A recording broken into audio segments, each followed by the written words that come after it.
Stephanie, and today I'm going to teach you how to transform pants into shorts. I have a pair of my little boys' pants here.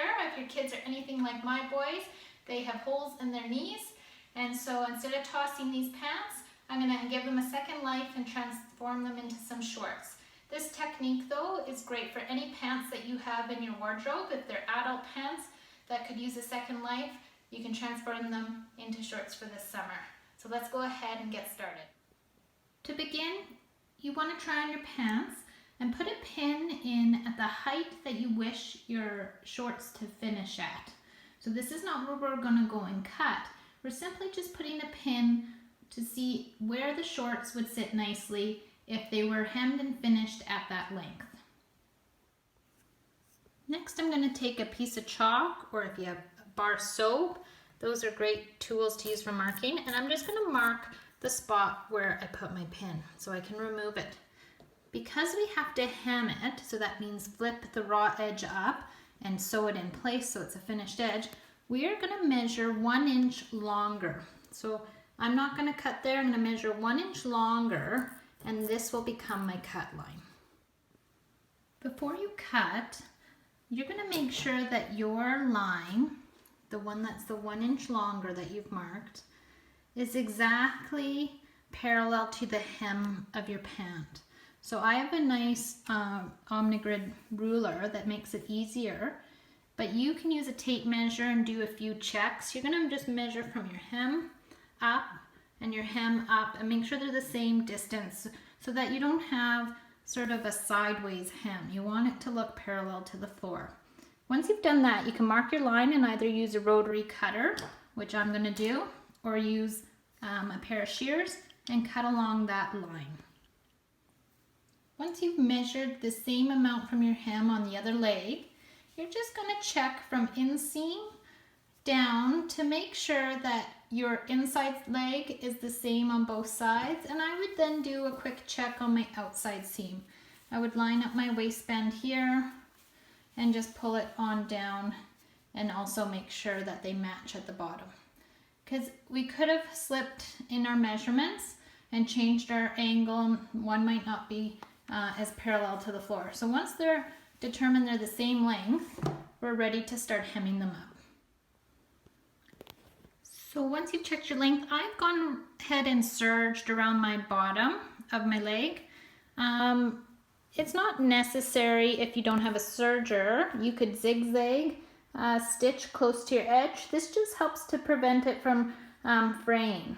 So this sweatshirt fleece wouldn't unravel, but if you were dealing with a denim, you definitely want to zigzag finish the bottom edge because it will fray once you wash your shorts numerous times. So you can finish the edge off with a zigzag or a serge. And now we're ready to hem up the bottom edge. So I have a seam gauge here and I'm going to set it to 1 inch because that's what we left as our distance from our pin where we decided our hem to where we actually cut. So if you have a seam gauge, it makes life easier. If not, a ruler or a tape measure. The easiest way to hem is to actually turn your garment inside out. So it's not right side out anymore. I see my seams. And to start actually at one of your seams, and you're going to fold it up towards the bad side, and you're going to measure 1 inch. And you're just going to make sure that seam is nice and straight with the seam line and not pulling, because this will make your hem sit nice and smooth. So I put a pin in this seam, and then I'm going to flip my pant leg around, and I'm going to measure up the other seam. Just makes it easier come the middle that it'll naturally pull up around 1 inch. So there's 1 inch. And I'm going to put a pin in there. And now when I flip this up, it has a pin on either side. So it sort of keeps this already self-folding. And now I'm just going to put some check pins in between and just check that it is 1 inch. And do it to the other side as well. Once you've pinned up your hem along both legs, I highly recommend you give it a press just in between your pins, because if you're like me and using plastic head pins, you definitely don't want your iron to go right on top of them or they'll melt.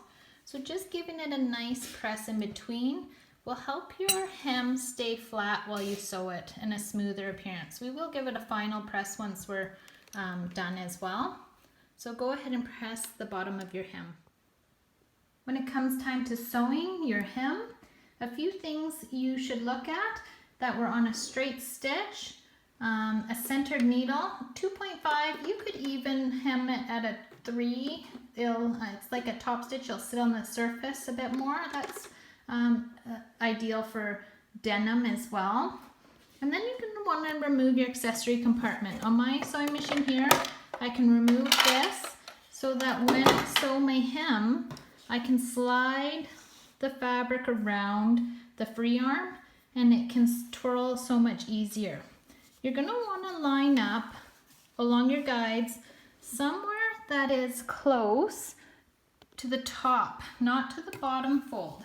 So when I line up this, I want to be closer to sewing to this edge than I am from this edge. If I sew too far down, this could flop back over and actually fold over and show. So you're going to find something that's consistent with following on this side, but that's closer to the top. So for my hem on 1 inch, I'm going to follow my 20 line right here. Another thing I like to do is always start at my inside leg. So when I twirl my pants around, I want to find my inside leg and start at that seam. That's where my little back stitch and my start and stop will happen. And you always want to think of what is the least noticeable spot that I can start and end when I'm doing a seam. So I'm going to start my inside leg along my 20 line or the 6/8 line, and I'm just going to sew my hem in place. So there you have it. You have a plain hem. This is the easiest type of hem to do as far as beginner. It's just a plain turned up and top stitched hem. Other options included a twin needle. So you could go and purchase one of these needles at places like Fabricland or possibly even Walmart. And it acts as the same as a normal needle in your machine, except for it carries an extra spool of thread.